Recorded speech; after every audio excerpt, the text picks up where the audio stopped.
senador Eduardo Girão, que está conosco aqui, senador do Partido Novo, que participa aqui do nosso Rede TV Notícias. Obrigado pela participação aqui e pelo espacinho que você concedeu a gente aqui na agenda. Eu quero começar com o senhor abordando o texto da mini-reforma eleitoral que foi aprovado ontem na Câmara e agora vai cair no colo de vocês aí no Senado, que devem aprovar essa mini-reforma e que tem sido tratada por muita gente como uma reforma da impunidade, porque vai abrir muitas brechas para a utilização do dinheiro público, que é o dinheiro do fundo eleitoral, e quem descumprir regras parece que não vai ser alcançado pelas punições que a lei anterior até previa, né, senador? Boa tarde e muito obrigado pela participação.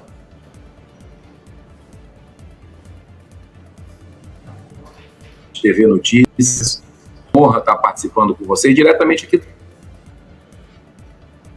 metros aqui do plenário, onde daqui a pouco começa as nossas pautas de hoje recheadas, e eu digo para você que essa mini reforma é um escândalo, né?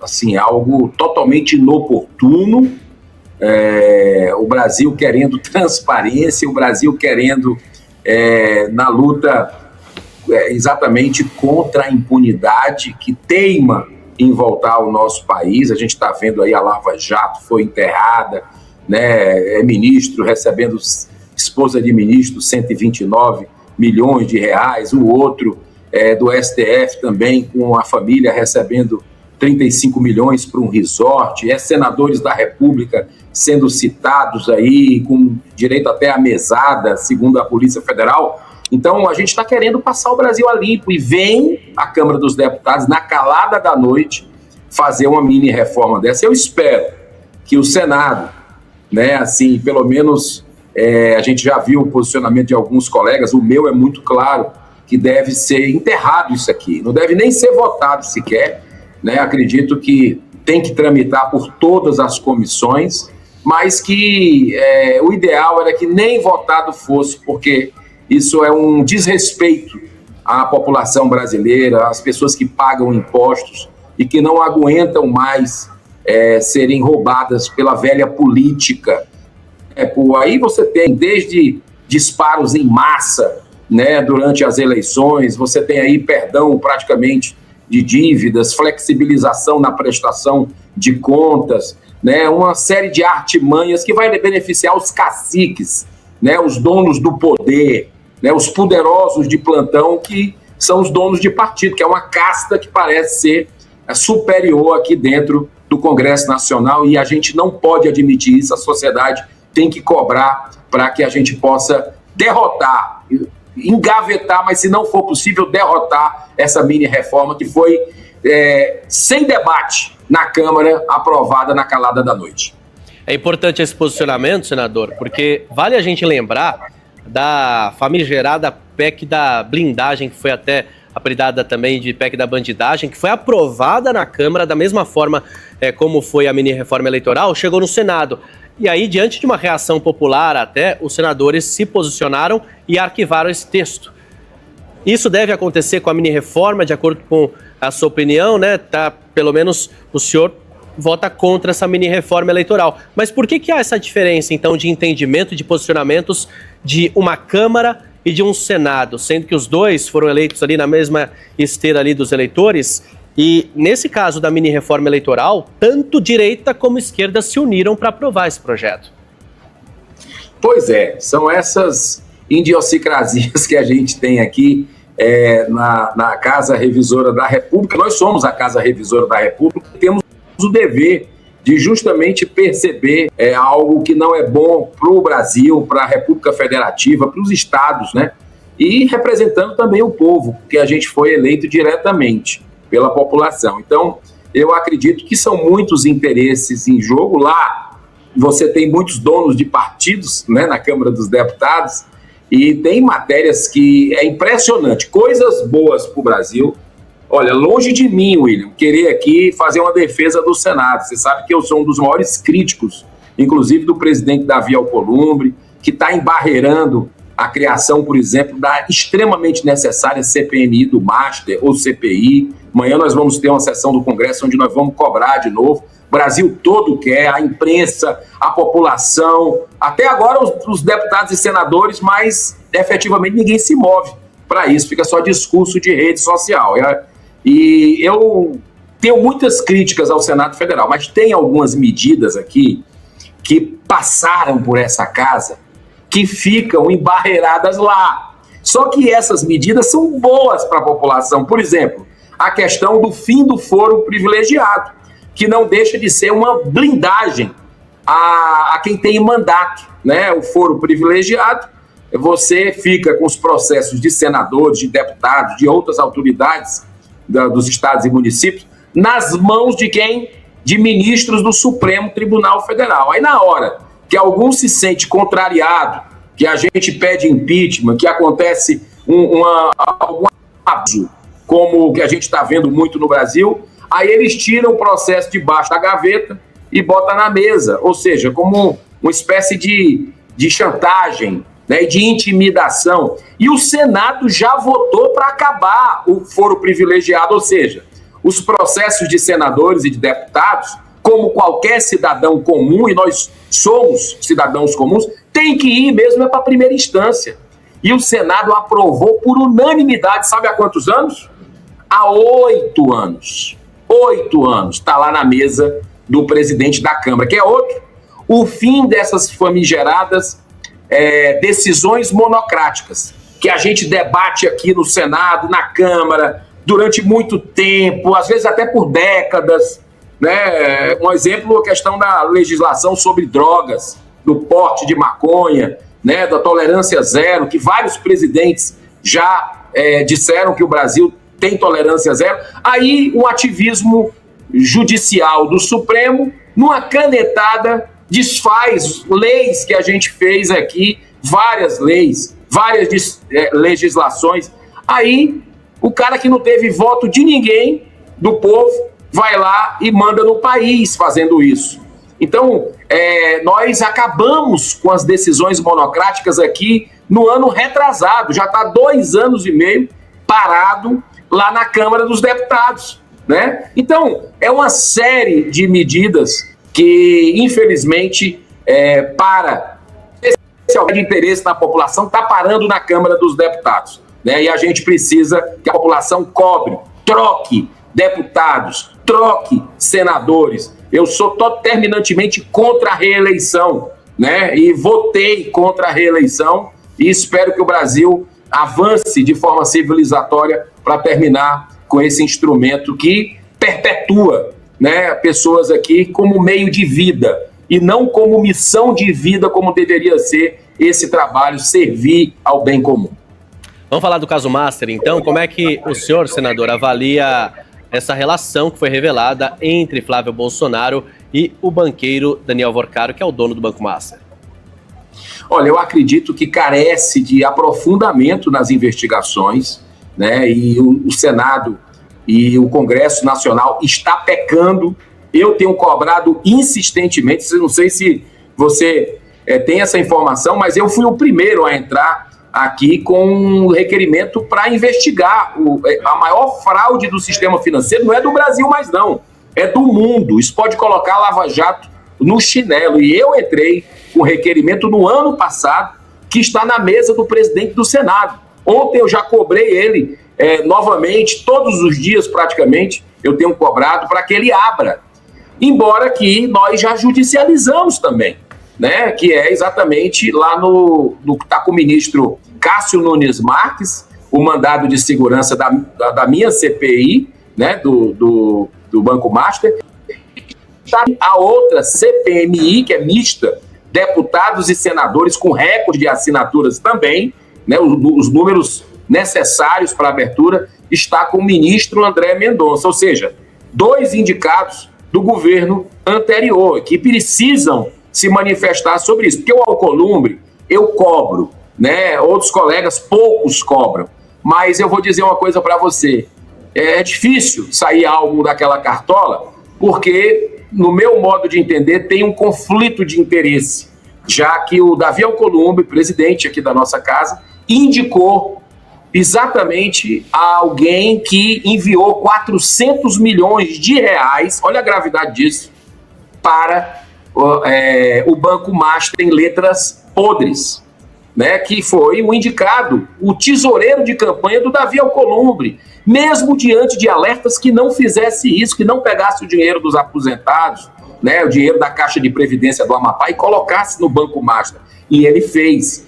E, além do mais, o irmão do Davi Alcolumbre é o conselheiro fiscal dessa Caixa de Previdência, que é a Amprev. Então, o Brasil está parado hoje, infelizmente, né, no meu ponto de vista, por esse conflito de interesse, né, e está parado por interesses outros e não da nação, e a gente precisa que o Supremo Tribunal Federal, que fez na CPI da Covid a abertura da CPI e da CPMI, que determine que o Senado abra. Aí sim, nós vamos ver o caso de senadores que tinham mesadas, e essa história do filme que precisa ser explicada, né? A questão de ministros do Supremo que andavam para cima e para baixo de jatinho caro, né?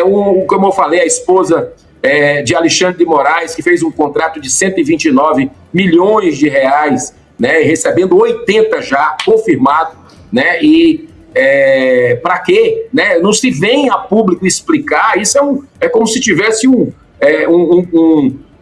caixão aqui na Praça dos Três Poderes que a gente precisa exumar, que a gente precisa tomar uma providência, né? Então tem outro com o Resort Taiaiá. Enfim, o Brasil precisa ser passado a limpo, e para isso a população tem que cobrar os seus representantes e esperar desses dois ministros, Cássio Nunes, que eu também me preocupo, porque o filho dele, o escritório de advocacia, teria recebido dinheiro aí da JBS e do Banco Master, de forma indireta, e deveria se declarar suspeito. Mas o André Mendonça, que é o relator, pode determinar a qualquer momento, e eu espero isso, a abertura dessa CPI, que vai revelar todos os poderosos que de alguma forma participaram disso. O Brasil, aí sim, vai estar liberto de tudo isso.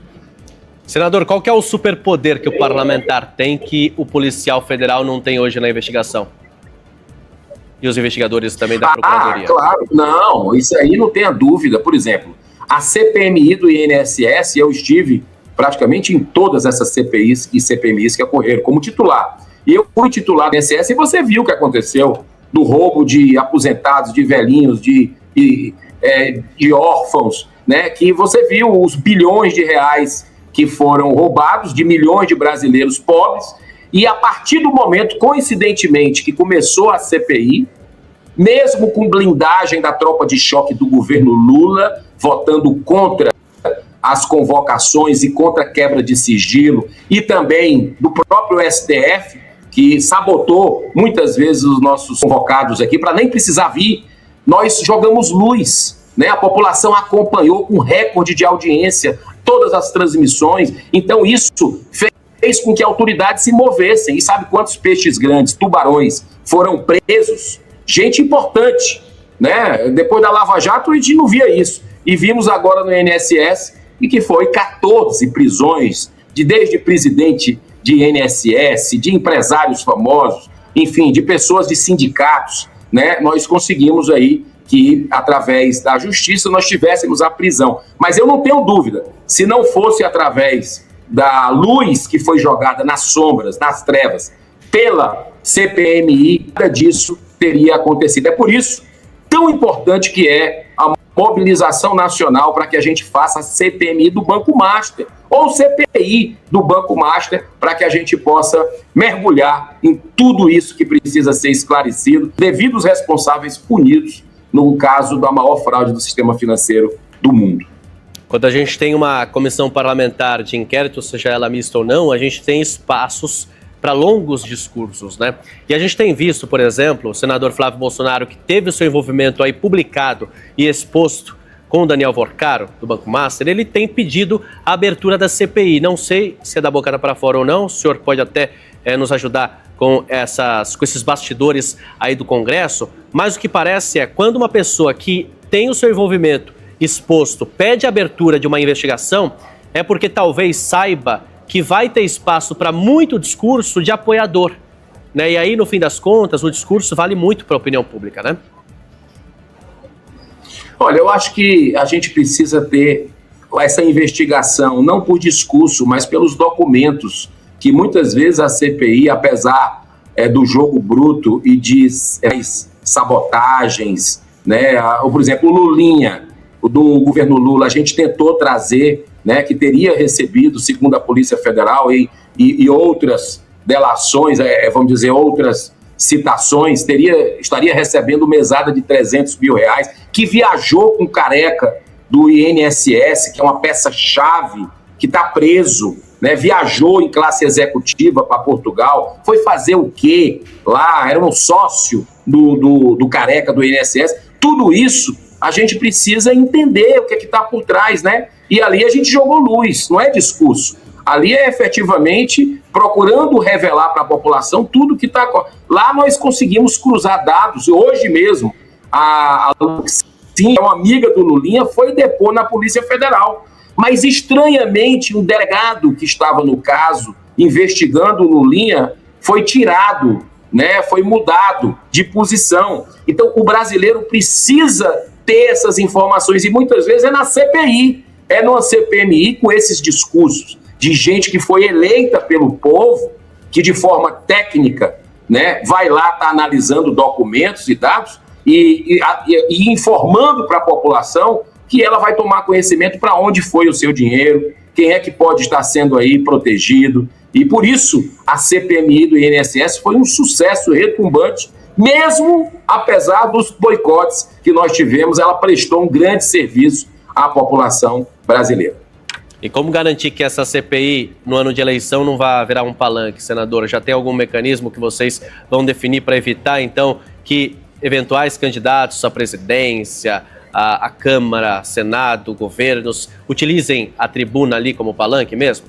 Olha, eu acho que a verdade está muito na cara do brasileiro, né? Quem é que está falando da boca para fora, quem é que está agindo, que tipo de discurso que tipo de análise técnica, tem assessoria aqui de alto nível, né?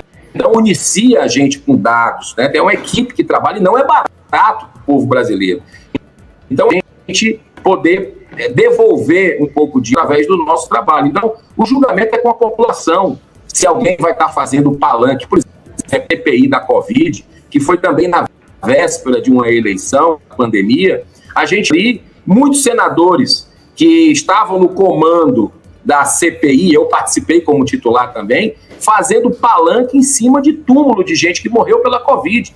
Tanto é que estavam abraçados com o Lula, naquela época já, era um interesse eleitoreiro, mas foi feito. E outros estavam com técnica, como eu, de forma independente, apontando erros do então governo, mas também querendo investigação do consórcio Nordeste, que gastou 50 milhões de reais, praticamente, com respiradores de uma empresa de maconha, que vendia produtos à base de maconha, e não entregou nenhum.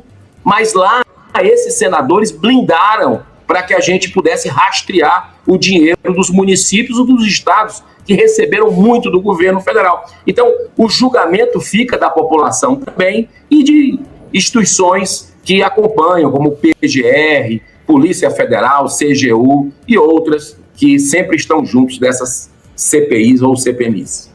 Inclusive, o senhor tem criticado os gastos do presidente Lula em viagens internacionais, né?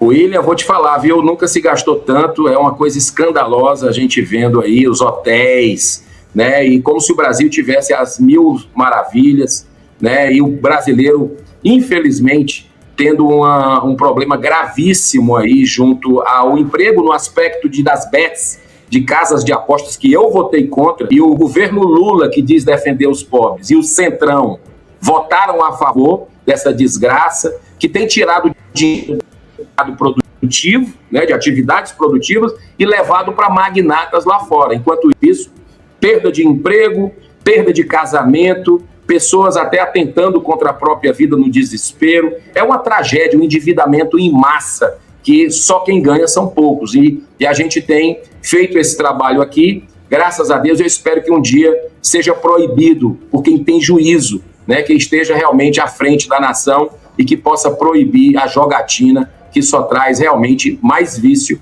e mais problemas do que o Brasil tem. E como o senhor avalia a ida dos bolsonaristas pro Texas para encontrar com o ex-senador Eduardo Bolsonaro para pegar ali orientações de como salvar a candidatura do Flávio Bolsonaro? Olha, eu vi isso pela imprensa, né? Não vi nenhum colega parlamentar ou senador falando sobre isso. É uma coisa que compete a eles. Eu tenho uma posição aqui de independência, sempre me mantive assim nesses trabalhos de comissões parlamentares de inquérito. Os meus votos aqui, por exemplo, a indicação do Cássio Nunes Marques foi do Bolsonaro, eu votei contra publicamente, né? Mas ao mesmo tempo não dá para comparar, né, o governo anterior, o presidente Bolsonaro, que conseguiu fazer com as estatais dessem lucro, né, conseguiu realmente uma liberdade econômica para o Brasil, e não dá para comparar com o governo atual, que é o governo da gastança, da irresponsabilidade, da vingança, né? Porque o Brasil era para estar reconciliado, William. E você vendo na Rede TV News, o Brasil era para estar pacificado, né? Então, pessoas que estão aí sem direito à defesa, ao contraditório, que não tiveram a dupla lição do dia 8 de janeiro, por exemplo, algumas que cometeram algum tipo de depredação do patrimônio público, que tem que ser punido com rigor da lei, mas com a legislação, e não que a gente vê uma caçada implacável a quem é crítico desse regime, Lula e alguns ministros do STF, e a gente viu aí os direitos fundamentais sendo violados dessas pessoas, e quando a gente vota uma dosimetria, para pelo menos dar um respiro, um alívio, um equilíbrio de punições de 15 anos para quem pichou uma estátua que sai com 5 minutos de água e sabão, não precisa nem isso tudo, e a pessoa pegar 15, 16 anos, ficar longe dos filhos, tantos idosos, pessoas que não foram encontradas com nenhum tipo de arma, nem faca, nem muito menos revólver, e essa turma que não quer a dosimetria, que não quer uma anistia, essa turma estava com arma, estava explodindo banco, assaltando, aeroporto explodido, você teve gente assassinada, embaixador sequestrado, e tiveram anistia naquele momento do Brasil, e agora não querem para essas pessoas que nunca tiveram passagem nem pela justiça, nem pela polícia. Então, o Brasil fica parado no ódio, né? Fica parado, infelizmente, nessa questão aí da revanche. Isso não é bom, nós precisamos olhar o nosso país para frente, porque o Brasil, com esse povo que tem, com a economia que nós temos aí, com os empreendedores criativos, com as terras, com a água, com a energia renovável, era para estar no topo do mundo. Mas por causa dos políticos profissionais e dessas mentalidades arcaicas de buscar projeto de poder pelo poder, nós estamos, infelizmente, parados no tempo, mas, se Deus quiser, as eleições nós vamos ter grandes mudanças em todos os poderes, se Deus quiser. O senhor até já disse que tem que esperar, tem que ser apurado melhor sobre a relação de Flávio Bolsonaro com Daniel Vorcaro, mas eu queria um comentário específico sobre o encontro que os dois tiveram na casa de Daniel Vorcaro, depois que Vorcaro foi preso e solto, estava com tornozeleira eletrônica e o escândalo todo já estava sendo de conhecimento público. Olha, isso aí realmente é algo que é muito complicado, né? Que a gente vê, por isso que eu gostaria de me aprofundar nessas investigações para entender que tipo de entranhas estão nesse caso e em outros casos, como a gente tem visto aí de poderosos dos 3 poderes da República. Então, a gente precisa mergulhar nisso. Eu vejo muitos parlamentares falando que querem CPI, que querem CPMI, mas aqui ficam calados. Nas redes sociais, né, são muitas vezes aí enfáticos, mas quando chega aqui não cobra, é melhor que não ocorra. E é isso que o Brasil precisa entender, as entranhas, o jogo bruto que é feito nessa casa. Eu espero, sinceramente, que com a CPMI tudo bem, porque eu acredito que o que está oculto será revelado, né? E é importante que a população tome ciência de todos esses movimentos e faça o seu julgamento, mas que as autoridades cumpram com o seu dever, independente de que lado seja, né? Eu acho que errou, tem que pagar e precisa se buscar todo o rastreamento do dinheiro, e é isso que eu defendo nesse e em outros casos. Vamos falar de eleições, senador. O senhor é pré-candidato ao governo do Ceará, né? Eu percebo no discurso que é muito alinhado ao bolsonarismo. né? O senhor é claramente de direita, mas tem um discurso ali que acaba sendo abarcado pelo bolsonarismo. Só que você tem Ciro Gomes que está praticamente abraçado com o PL lá no Ceará. Como é que vai ficar essa disputa, então? Com todo respeito a você, Willy, que eu estou tendo a oportunidade de conhecer aqui agora, isso é um julgamento seu de alinhamento de discurso com o bolsonarismo. Se você acompanhasse o nosso mandato, você ia ter um posicionamento diferente, de independência. Eu não posso comparar o governo anterior com o governo atual. Eu já demonstrei aqui alguns casos. Por exemplo, Correios está quebrado, está com a dívida aí que estão com o Pires na mão, com dezenas de bilhões de reais, e no governo anterior dava lucro. Não tem como passar pano para esse tipo de situação, né? E outro fato é o fato que você acabou de trazer do estado do Ceará, né? Então, o PL no estado do Ceará está querendo apoiar alguém de esquerda, né? E eu sou um conservador, isso aí você pode dizer. Eu sou alguém de direita, de centro-direita, que dialoga com todo mundo, independente de partido. Por exemplo, das emendas parlamentares, eu enviei para todos os 184 municípios do meu estado, independente se o prefeito era do PT. A população não tem culpa por briga política, por projeto de poder pelo poder.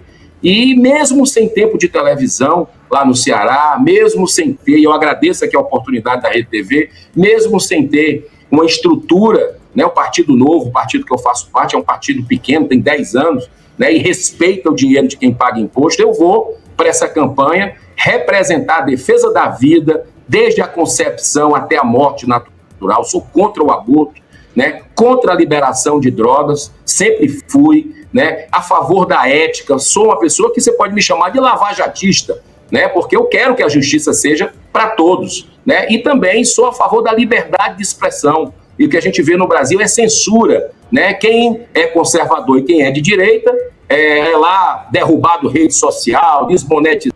Quem tem o discurso alinhado com esse regime, a história está mostrando isso já, aí faz o que quer, né? Não tem censura, não tem nada disso. Então eu vou levar para o meu povo, independente de PL, independente de qualquer outra situação, vou levar a coerência, né? Porque os meus princípios e valores são inegociáveis, assim como de milhares de cearenses que irão entender isso durante a campanha e irão realmente querer um projeto novo.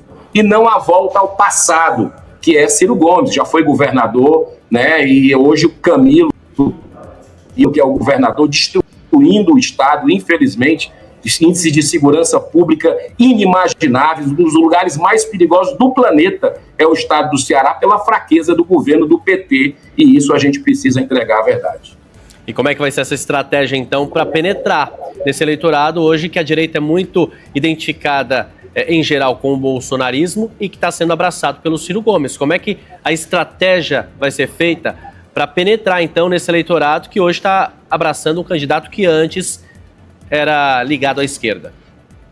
Exatamente. A estratégia vai ser exatamente jogar luz, razão, porque estão querendo fazer ali a polarização, né, querendo fazer o quê? Um fla-flu, né, com relação a trazendo a linguajar do futebol, fazendo aí apenas esse embate, né, de um contra o outro. E a gente tem que passar no meio com as propostas que nós temos, né, do enfrentamento a essa questão da segurança pública, colocando em todo o município, do estado do Ceará, investindo em inteligência, né, escolas cívico-militares, com ordem, com progresso. Nós não vamos tirar as escolas tradicionais, não, muito pelo contrário, dar opção para as pessoas que esse governo Lula tirou, né, exatamente das escolas cívico-militares que tinham resultados espetaculares, né, segundo o próprio MEC, de ambiente escolar, de aprendizado, uma série de situações que foram muito positivas, mas o governo Lula tirou isso para as alternativas das famílias, dos estudantes. Fazer também na área da saúde, que é uma área que eu tenho investido bastante, não é nem papel do senador, mas a gente tem que aplicar com transparência as emendas, e eu faço isso visitando os municípios praticamente todos os finais de semana e levando uma forma diferente de fazer política, prestando conta, né, e mostrando as pautas que eu sempre defendi, né? Então é isso que a gente vai procurar levar, mesmo sem tempo de TV, mas eu vou participar dos debates e eu acho que isso vai ficar muito claro para o público que não se vende, não se rende no projeto de poder pelo poder, que no caso do Ceará é familiar. O interesse lá do PL, infelizmente, é um projeto familiar que vai de encontro, né, totalmente contrário aos valores e princípios que o PL, por exemplo, prega aqui no Senado, na nossa bancada que a gente tem de muitos embates no Bloco Vanguarda, que nós fazemos parte juntos. É isso, senador. Eu vou até destacar uma notícia atual aqui, que o adversário do senhor lá no Ceará, o Ciro Gomes, foi condenado por violência política de gênero por causa de comentários que ele fez sobre a prefeita de Crateús, Janaína Farias. Ele chamou a prefeita hoje de cortesã, né? Hoje prefeita, ele chamou de cortesã e assessora para assuntos de cama. Isso aconteceu lá atrás e agora, portanto, saiu a condenação. Para a gente encerrar, já dando a palavra para o senhor de encerramento, tivemos hoje a pesquisa Vox Brasil, que apontou mais uma queda de Flávio Bolsonaro em relação a Lula, depois do escândalo envolvendo o Banco Master. Então, gostaria de um rápido comentário sobre os números da pesquisa e já aproveitando aí para dar o espaço do senhor e agradecer a entrevista e o espaço concedido na agenda.